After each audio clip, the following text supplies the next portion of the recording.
గుజ్జు అరిగిపోయిన దాన్ని అరగకుండా లేదు ట్రీట్మెంట్ తీసుకున్న తర్వాత ఆ పెరిగిన గుజ్జు చెడిపోకుండా ఉండాలంటే ఏం ఫుడ్ తీసుకోవాలి సార్ అని అడుగుతుంటారు. చాలామంది అడుగుతారు, ప్రతి ఒక్కరు అడుగుతారు, చాలామంది కాదు.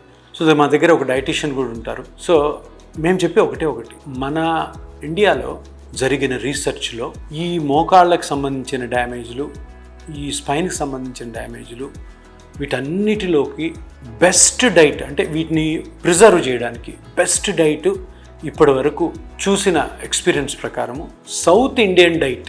మనం పసుపు ఎక్కువ తింటుంటాం, నార్త్ ఇండియా వాళ్ళు తినరు ఎక్కువ, మనం పసుపు అన్నింటిలో వేస్తాం. అదేవిధంగా కొన్ని ఆకుకూరల్లో కూడాను గుజ్జుని కాపాడే మనం తినే ఫుడ్లో పొద్దున్న టిఫిన్, మధ్యాహ్నం లంచ్, డిన్నర్లో ఆకుకూరలు, పప్పు, వీటిల్లోనే కొన్ని ఇంగ్రీడియంట్స్ ఉన్నాయి. సో ఈ రీసెర్చ్లో తేలింది ఏంటంటే south Indian food the best diet మన మోకాళ్ళు కానీ ఇతరత్ర జాయింట్ ప్రిజర్వ్ చేయడానికి. అంటే 100% ఇవి కాపాడుతాయని కాదు, డైట్ మంచి డైట్ ఏంటి అంటే ఈ జాయింట్ పెయిన్లు ఇవన్నీ రాకుండా, ప్లస్ ఆల్సో మనం రొటీన్గా తినే ఫుడ్డే, మనం తినే పప్పు, మనం తినే కూరగాయలు, దుంపలు, మనం తినే రైస్, గోధుమలు, జొన్న, వీటిల్లోనే ఈ గుజ్జుని లేదంటే కాలులో డీజనరేషన్ అంటే అరుగుదలని తగ్గించే చాలా ఇంగ్రీడియంట్స్ ఉంటాయి.